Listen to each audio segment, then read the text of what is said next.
The sound of a Generation X childhood isn't the chime of a smartphone or the roar of a crowded playground.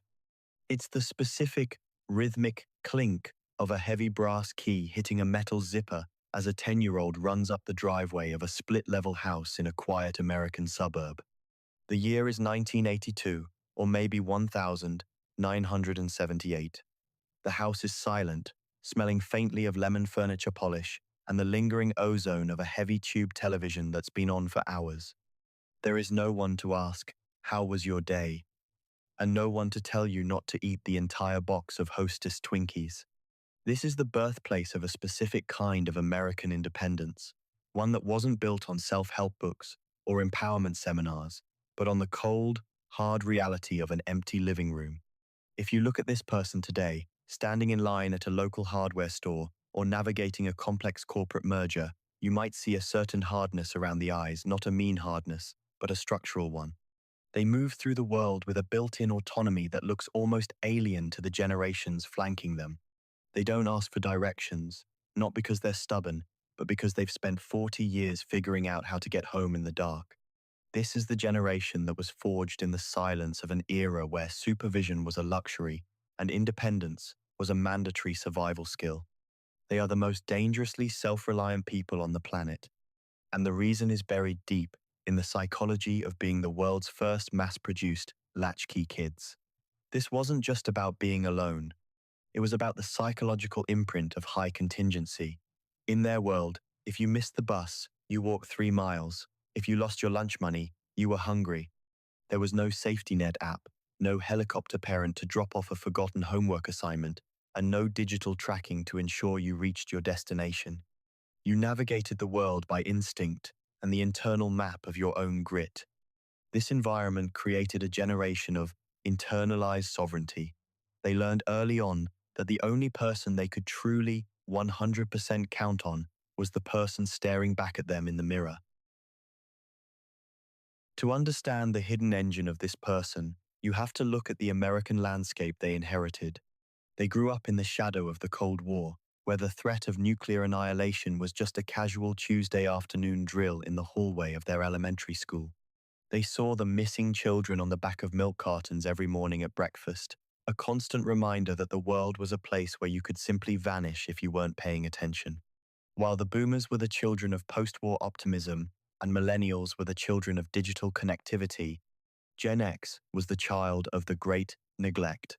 Both parents were entering the workforce in record numbers, divorce rates were skyrocketing, and the safety net was being shredded in real time. This created a generation that is technically bilingual, in a way no one else will ever be again.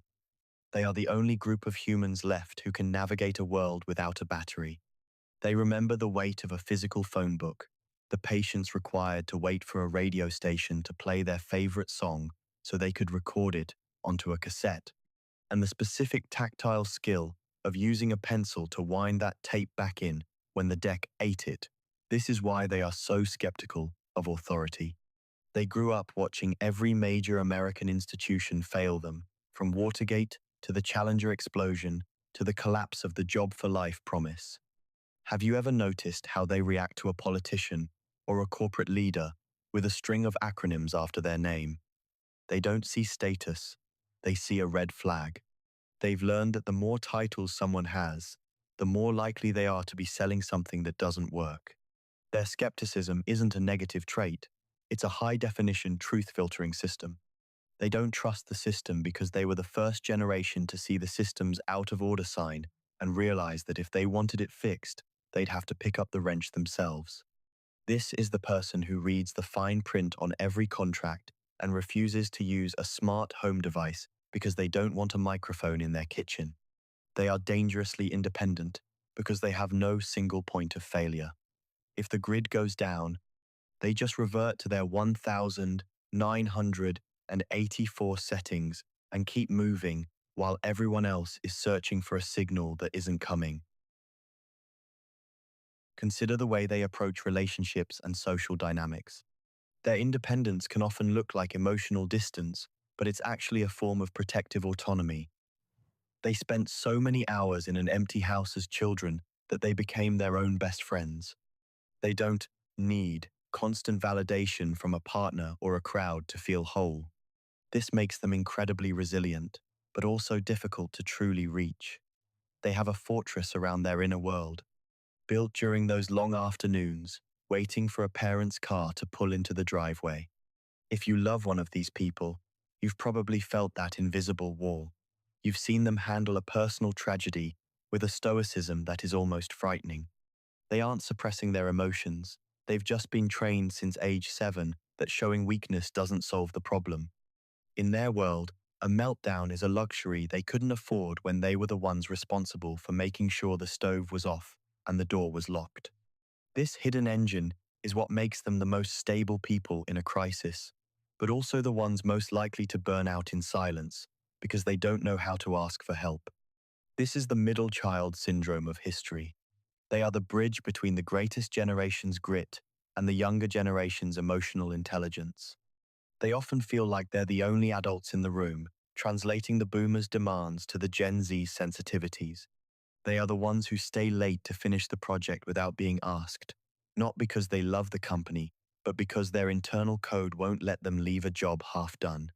They saw the job for life bubble burst firsthand, and it made them creative geniuses of the figure it out mentality. Think about the person who was driving a stick shift car at 12 years old while their mother looked the other way. That wasn't just a fun story. It was a rite of passage into a world where competency was the only currency that mattered. They don't want the participation trophy. They want the keys to the car and the freedom to drive it wherever they want. This leads to their unique relationship with privacy. To a Gen Xer, the modern obsession with sharing every meal, every thought, and every trauma on social media feels like a massive security breach. They value the mystery because they know that if people don't know where you are, they can't tell you what to do. Let's talk about the sarcasm shield and their technical intuition. Have you noticed their specific brand of humor? It's dry, often dark, and deeply skeptical. This is the generation of The Breakfast Club, Heathers, and Fight Club. They were the first to truly weaponize irony as a way to cope with a world that felt increasingly fake. Their sarcasm isn't just a joke, it's a shield. It's a way of saying, I see the absurdity of this situation, and I refuse to let it break me. They use irony to keep the world at arm's length. This is why they are so hard to market to. You can't sell them a lifestyle or a vibe. They want to know the specs, the durability, and the return policy. They are the person who will drive a car for 15 years because it still runs fine, even if they could afford a new one. They don't value status symbols, they value utility. In a world that is obsessed with personal branding, they are the ultimate unbrandable humans. They don't want to be followed. They want to be left alone to do their work and then go home to their quiet house. This invisible power is what keeps the world's infrastructure running. They are the middle managers, the engineers, the nurses, and the pilots who don't post selfies from the cockpit. They just land the plane. Their mechanical intuition is a disappearing art. They are the ones who can hear a weird rattle in their car engine and know exactly what it is before they even open the hood. This generation entered the workforce right as the job for life promise was being shredded, so they never developed a sense of loyalty to a logo. Their loyalty is to the craft and to the results. They are the original gig economy workers, even if they worked 9-to-5 jobs, because they always had a side hustle or a backup plan.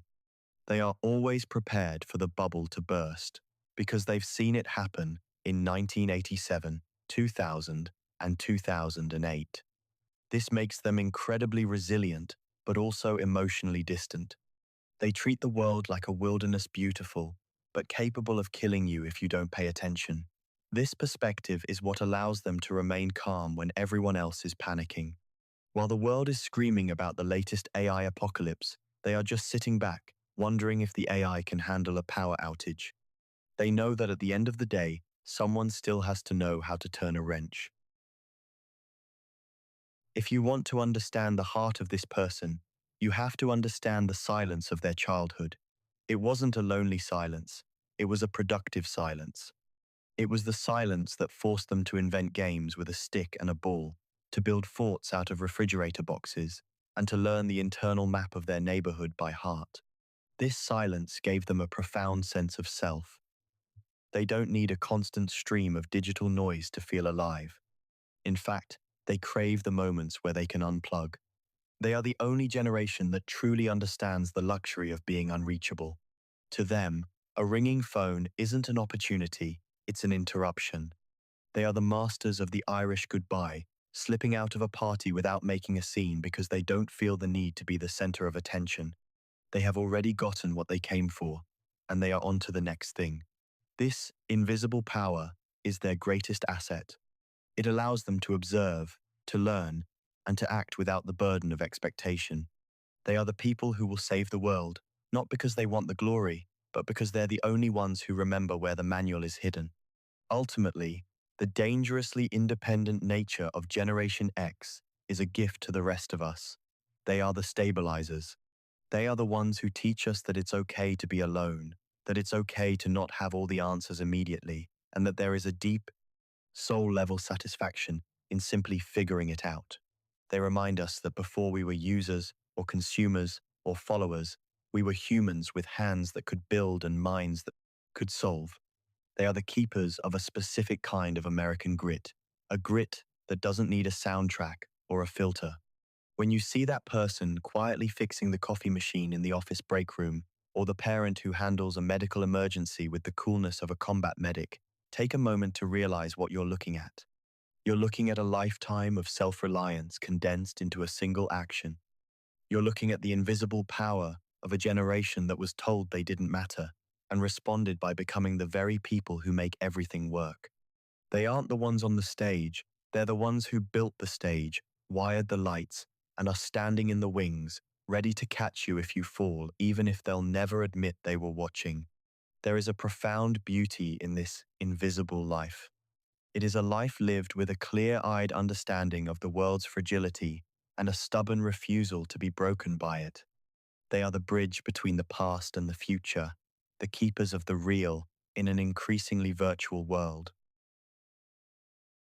The meaningful truth at the center of this is that Generation X isn't forgotten, they are the foundation. A foundation doesn't need to be seen to hold up the house, it just needs to be solid. They are the ones who remind us that at the end of the day, the internet is just wires, and politics is just noise. And the only thing that really matters is whether you can take care of yourself and the people you love, Kidentat. They are the guardians of American resilience. The irony is that as the world tries harder and harder to see everyone, to track everyone, and to categorize everyone, Gen X remains the most difficult to pin down. They are the ghosts in the machine, the ones who move through the world with a leave-no-trace philosophy. They don't want to leave a legacy of clout. They want to leave a legacy of function. They want to leave the world slightly more repaired than they found it. This is the core of their meaningful truth. Life isn't about the highlights, it's about the hidden logic of how things work. It's about the pride of a clean engine, a well-managed budget, and a family that knows they are protected, even if they don't always hear, "I love you" in the traditional ways. For a Gen Xer, "I've got this" is the ultimate expression of love. It means you don't have to worry. It means they've already thought 3 steps ahead. It means the latchkey kid is still on duty, making sure the house is safe for everyone else. Does this feel too familiar? If you're a Gen Xer watching this, you probably have 20 tabs open in your brain right now, and you're already calculating how to apply this insight to your next meeting. If you're a younger person, maybe you're realizing for the first time why your Gen X boss or parent is the way they are. They aren't cold, they're just high resolution. They see the world in its rawest, most unvarnished form. And if you're an older person, maybe you're Koi Kung seeing the invisible child you raised in a new light. They didn't just survive the neglect, they used it to build a superpower. They are the invisible giants holding up the sky, and they're doing it with a cynical smirk and a toolbox that never stays closed for long. They are the ones who will save the day, not because they want the glory, but because they're the only ones who remember where the manual is hidden. And that, in a world of noise, is the most dangerous and powerful thing of all. So, we end where we began with that clink of the key. It wasn't a symbol of abandonment, it was a symbol of initiation. It was the moment they were handed the keys to their own life and told, "It's up to you now." They took that responsibility and ran with it, across 3 decades of chaos and change. They are the last generation to know what boredom feels like, and therefore the last generation to know how to truly invent. They are the keepers of the real. We can learn that independence isn't about being alone. It's about being whole enough that you don't need the world to tell you who you are. We can learn that the most dangerous thing you can be in a world of noise is a person who knows how to be quiet, how to be capable, and lam sao, there be free. The next time you see that invisible person, don't pity them for being forgotten. Envy them for being the only ones who truly know the way home. They are the masters of the figure it out philosophy, and they are the only ones who will still be standing when the lights finally go out.